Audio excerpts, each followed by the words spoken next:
Si on prend, d'un point de vue, strictement, scientifique et des projections climatiques sur, l'avenir de l'enneigement, ce qu'on peut clairement dire, hein, c'est pas moi qui le dis, c'est les projections climatiques, des personnes qui travaillent au GIEC, c'est que, l'enneigement va dépendre de l'altitude, heu et ça veut dire qu'en moyenne montagne, ben, voilà, on va avoir de plus en plus de difficultés en termes d'enneigement naturel, mais ça va encore tenir, disons, peut-être 20, 30 ans.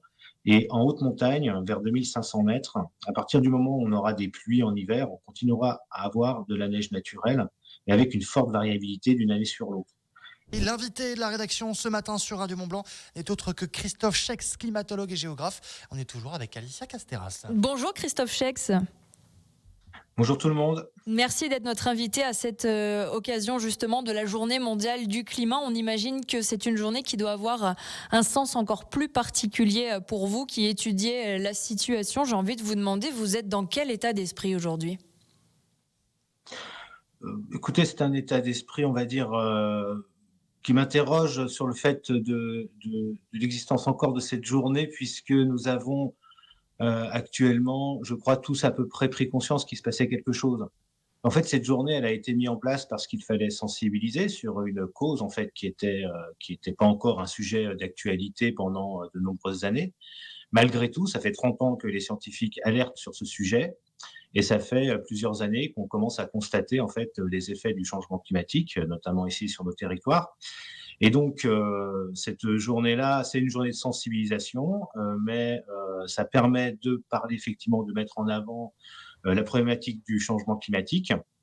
Ça, c'est important, mais voilà, dans le même temps, il faut dire qu'aujourd'hui, nous avons vraiment, je crois, tous pris conscience qu'il faut agir sur ce sujet, et c'est pour ça que ça résonne en moi un peu de deux façons différentes. Ouais, vous le disiez, Christophe Schex, climatologue, ça fait des années qu'on parle de dérèglement climatique et pourtant on entend surtout que la situation s'aggrave et on a l'impression que peu de choses changent. Est-ce que c'est le cas ? Est-ce que vous le confirmez, vous qui étudiez la situation justement ? Alors, je vais vous dire quelque chose, c'est que, en fait, je pense que les choses changent. Alors les choses changent dans le sens où, on commence à réfléchir, en fait, à la façon dont on peut, résoudre ce problème, et d'appliquer des solutions qui sont les solutions, en fait, les plus faciles, mais qui sont pas forcément, les plus efficaces. Donc moi, je vois un changement par rapport, à une quinzaine d'années où le sujet commençait à être mis sur la table. Il faut bien se rendre compte qu'après la canicule de 2003, on a eu 3 années de sécheresse, et en 2007, notamment avant le Grenelle de l'environnement, il y a beaucoup de choses qui ont été, produites par les scientifiques, beaucoup de rapports aussi qui ont été produits, par différents organismes pour avertir sur le sujet du changement climatique. Mais tout ça, en fait, était encore assez abstrait et on manquait de solutions, à appliquer. Mais depuis, plusieurs années, notamment depuis 2018, où on a eu en fait, vraiment des effets du changement climatique qui se sont matérialisés, que tout le monde a pu vraiment observer. Là, on a un changement qui s'est opéré, heu, à la fois, enfin moi je parle ici d'un point de vue plutôt local, puisque d'un point de vue global, hein, ça fait depuis 2015 et notamment de la COP 21 qu'on réfléchit aux solutions, pour, diminuer les émissions de gaz à effet de serre. Et localement, on commence à avoir des sujets qui viennent, s'imposer à nous, notamment, sur tout ce qui touche, aux activités, qui gèrent en fait l'économie de la montagne, c'est-à-dire le tourisme et l'agriculture. Et ça, on l'a bien vu et on le voit dans les sujets d'actualité aujourd'hui. Et c'est pas simple en fait, voilà, d'appliquer, des solutions. On pourra en reparler, mais moi je pense que, non, maintenant on est passé à une étape, ce qu'on appelle l'étape de transition, c'est-à-dire que il faut qu'on comprenne tous collectivement, et il y a parfois plein de paradoxes, parfois plein de défis à relever, mais comment est-ce qu'on s'engage sur, ces questions de transition énergétique et de transition climatique? Christophe Schex, justement, voilà, vous disiez les choses changent et vous parliez, vous citiez notamment un point de vue local. 2022 a été l'année la plus chaude jamais enregistrée en France. Et alors, comment cela s'est traduit justement dans nos Alpes, vous qui êtes climatologue dans nos pays de Savoie? Alors dans les Alpes, ça s'est matérialisé d'une façon assez, on va dire, je vais dire classique, mais toutes les années très chaudes qu'on a connues dans les Alpes, depuis 2003, ont ressemblé un peu à celle-ci, simplement que celle-ci a été, très chaude, à peu près du mois de mars, hein, jusqu'au mois de novembre. Donc c'est cette année, elle est différente.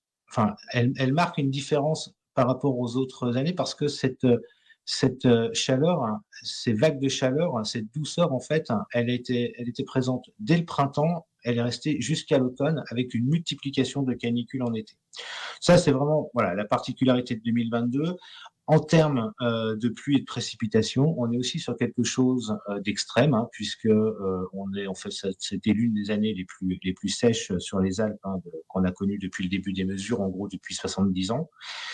Et donc c'est, le cumul de ces 2 facteurs, hein, forte chaleur continue et puis, manque de pluie qui font de cette année une année exceptionnelle. Alors, par rapport à l'ensemble de la France, les Alpes, et notamment les Deux-Savoies, ont bénéficié d'un peu plus de précipitations, notamment sur l'été, sous forme d'orages parfois. Ce qui fait que ce n'est pas l'année la plus sèche en fait, que l'on a connue, depuis 70 ans. 76 par exemple était plus sèche. Mais par contre, aucune des autres années n'avait été aussi chaude. Donc en termes de conséquences et d'impact, et ça, on pourra en reparler, mais il est important de comprendre que ce qu'on appelle le dérèglement climatique ou changement climatique se manifeste principalement sur les Alpes par une augmentation des températures. Et Vous donc, parliez on peut des Alpes justement, mais dans sa globalité, est-ce qu'on peut dire que les vallées, la moyenne montagne et puis la haute montagne, on imagine qu'elles ne sont pas toutes logées à la même enseigne? elles sont logées à la même enseigne. Ah, En fait, en termes de réchauffement de température, c'est identique, quelle que soit l'altitude.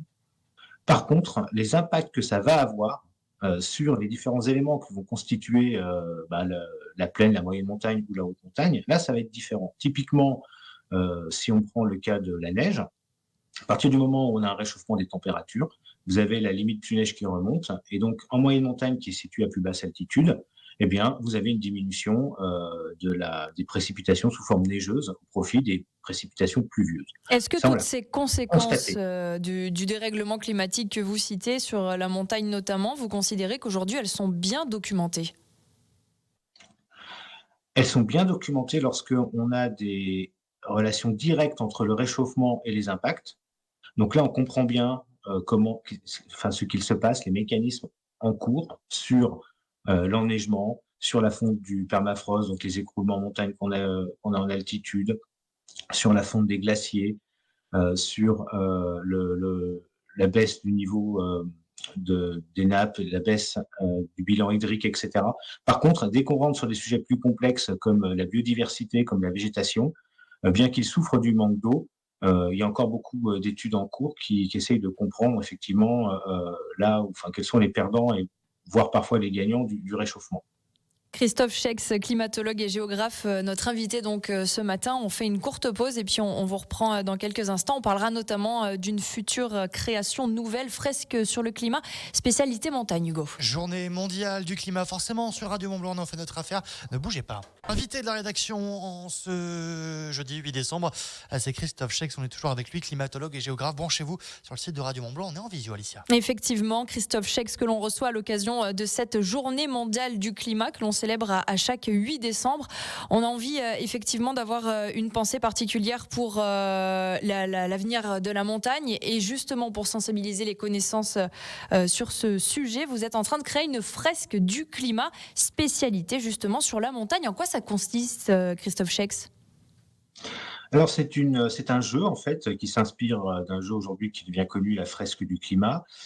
J'invite chacun à regarder ce que c'est sur internet. Et là, par contre, alors que cette fresque du climat s'intéresse aux mécanismes mondiaux, là, nous allons l'appliquer en fait à la montagne. Donc, on va l'appeler la fresque de la montagne, que l'on co-construit avec différentes associations et des organismes de recherche, pour que chacun qui puisse se jouer à ce jeu comprenne assez rapidement quels sont les liens entre le changement climatique, entre ses impacts sur l'environnement montagnard et donc ses impacts sur les activités de montagne et les solutions qu'on peut imaginer tous ensemble pour mettre en place cette transition entre deux modèles qui aujourd'hui s'interrogent par rapport aux impacts du changement climatique. On parle justement des règlements climatiques et on sait que nos deux Savoies sont particulièrement concernées. On pense notamment à la pérennité de l'industrie du ski qui se trouve menacée, de moins en moins de neige, compliquée dans les stations. Est-ce que d'après vous, Christophe Schex, à ce stade, on peut encore s'en sortir ou il faut déjà tout remettre en question ? Aujourd'hui, de répondre de façon aussi tranchée, c'est compliqué. Si on prend d'un point de vue strictement scientifique et les projections climatiques sur l'avenir de l'enneigement, ce qu'on peut clairement dire, hein, c'est pas moi qui le dis, c'est les projections climatiques des personnes qui travaillent au GIEC, c'est que l'enneigement va dépendre de l'altitude. Et ça veut dire qu'en moyenne montagne, ben voilà, on va avoir de plus en plus de difficultés en termes d'enneigement naturel, mais ça va encore tenir, disons, peut-être 20, 30 ans. Et en haute montagne, vers 2500 mètres, à partir du moment où on aura des pluies en hiver, on continuera à avoir de la neige naturelle, mais avec une forte variabilité d'une année sur l'autre. Donc, il va falloir s'adapter, en fait, à moins de neige et plus de variabilité. Et tout ça dans un contexte où il faut en plus protéger les milieux naturels, parce que c'est vraiment quelque chose qui est très important en termes d'adaptation au changement climatique. Et cette protection veut dire effectivement que en termes de pratique, il va falloir peut-être prendre en compte toutes les conséquences en fait de la mise en place de ces activités de glisse. Et on le voit aujourd'hui déjà. Il y a certains sujets dans lesquels, pour faire du ski, on est obligé de s'adapter technologiquement, de créer des aménagements, et ça a un impact sur l'environnement. Mais en même temps, c'est aussi par rapport aux bénéfices socio-économiques que l'on peut avoir. Donc là, il y a un grand débat en fait à mener. Qu'est-ce qu'on fait en fait pour maintenir le ski en montagne le plus longtemps possible et de la façon la plus respectueuse possible en fait des milieux naturels. Ça va être l'enjeu aujourd'hui. Vous parliez, Christophe Schex, de débat, justement. La protection du climat, ça provoque souvent des débats qui s'enflamment. On pense à la retenue collinaire dans la station de la Clusaz, la neige artificielle utilisée pour la Coupe du Monde de biathlon au Grand Bornand. Comment, d'après vous, on peut faire pour que ces débats restent constructifs et qu'ils mènent à des échanges d'idées et pas nécessairement à un affrontement ? Dans ce type de cas, on peut le voir avec la Coupe du Monde au Qatar aussi, on voit très bien que finalement, on ne s'est pas mis autour de la table, on n'a pas concerté suffisamment tôt par rapport à ces sujets. Il a fallu aller un peu au clash. Finalement, c'était peut-être nécessaire pour que demain, lorsqu'il y aura de nouveaux projets, en fait, on mette tout le monde autour de la table et qu'on fasse des projets vraiment co-construits. Alors, ça va être compliqué d'avoir les deux modèles complètement différents qui cohabitent, mais je pense que on va réussir à trouver des solutions justement pour qu'on puisse continuer à avoir cette activité qui nous tient à cœur et à tous en montagne et de façon la plus respectueuse. Mais de toute façon, tout le monde devra faire des compromis si on veut vraiment qu'on puisse avancer le plus rapidement possible et avec le maximum de résultats.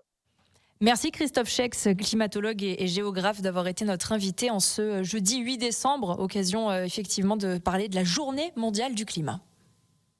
Merci beaucoup d'avoir été avec nous ce matin.